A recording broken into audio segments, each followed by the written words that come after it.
Yes, a wonderful welcome to you as we are embracing and embarking on daylight savings time. So this is Bob DiGiacomo of Intentional Growth Coaching and Destiny Road, and I just want to take a few moments with you at this time of the day. Normally, I don't broadcast at this time of the day, but we'll see what happens. Today's title: Time Marches On. Are you in step?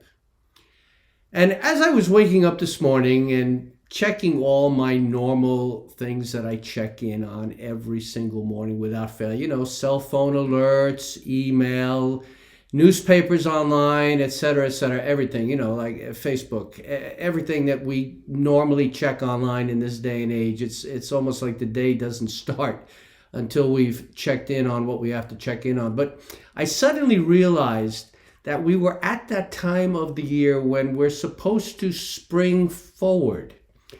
It's that time of the year when we go to bed at night, like tonight, and we make sure that the clocks are turned an hour ahead. At least that's what we used to do back in my day.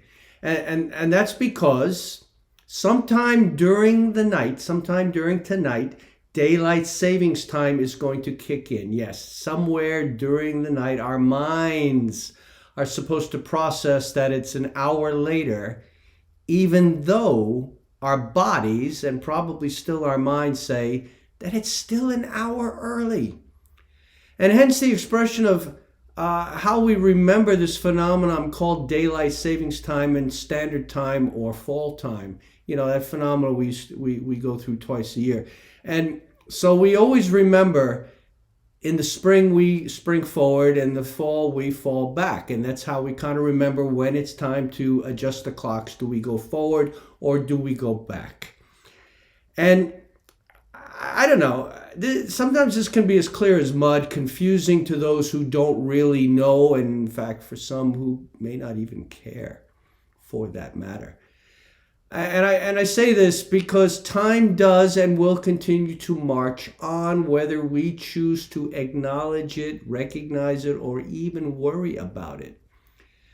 And I'm just going to go through a quick history of daylight savings time. It's supposedly being used to save energy, and in actual fact, apparently it was first used officially back in 1908 by the Canadians.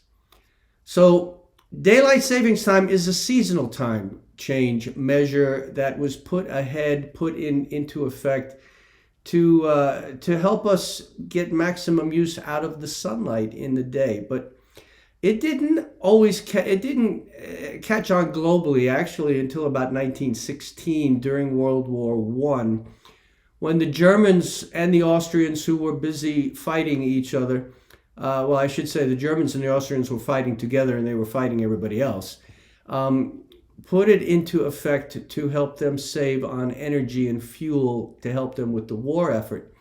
But I also have to say that daylight savings time actually goes back to ancient times.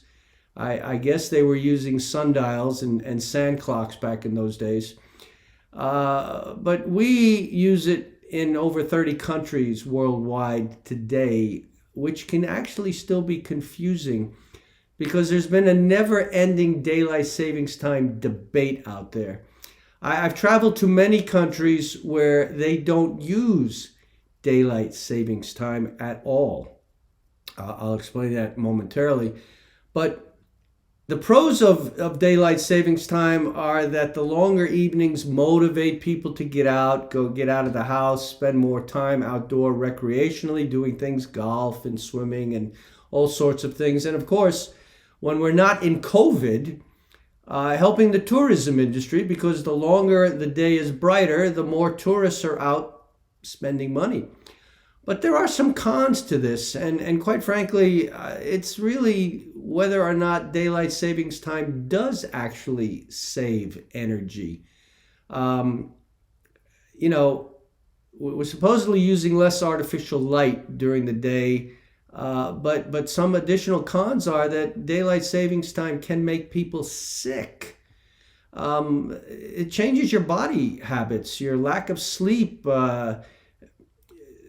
clearly in the workplace, it can help cause more injuries. And again, in some cases, daylight savings time can help lead to heart attacks because of the change going on in the body system. Um, and so I was saying that when I woke up this morning and was going through my usual morning routines, it suddenly clicked on me just how much things have changed over the years.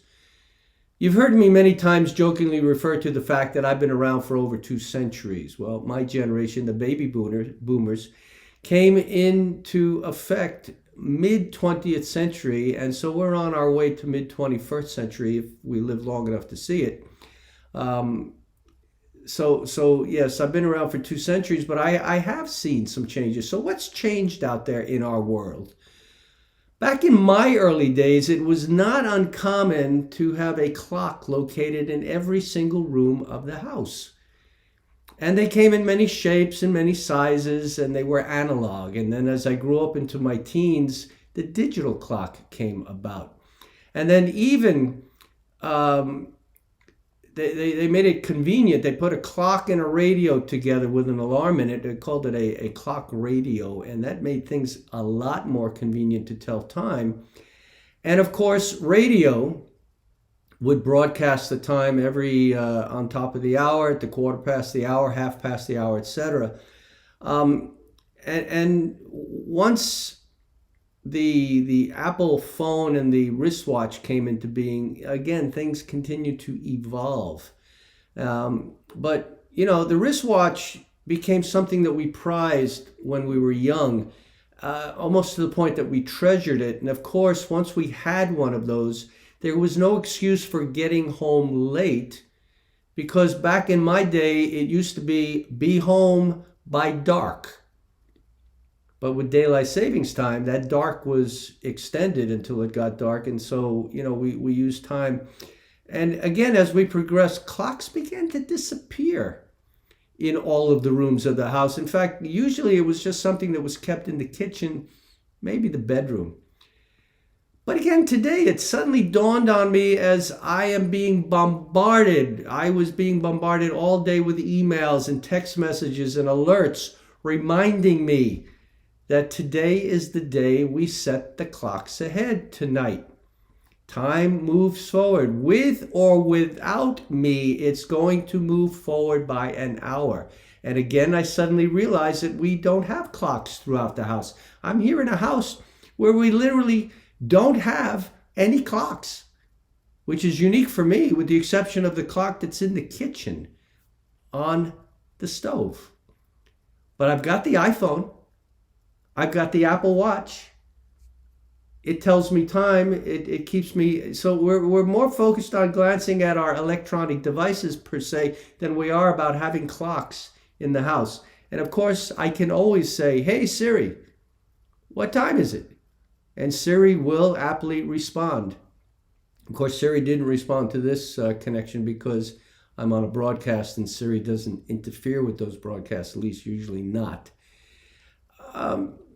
I don't know. Worse still is that some of the broadcasts on radio are recorded, and they, you can hear them at any time of the day or night. So if they announce the time, it may be off. And then I still have to take into account what time zone I'm in when I'm listening to a recorded broadcast. But again, I wanted to quickly mention why some countries don't use daylight savings time, because they're closer to the equator, where the sun really doesn't move that much on the angle. And so sometimes you can be 1 or even 2 hours different than the country you were dealing with because they don't use daylight savings time. I digress a little bit here, but I guess my point is that as the generations progress, how relative and how important it is to have time hanging around you so that you can quickly glance up at it and know where you stand in the day. Again, for some of you, it might not make a difference. It might not make a difference at all. So, I just have to conclude that time marches on. Are you in step with it? Are you in step with it? And before I go, I just want to point out that to remind you that you can get me at any given time.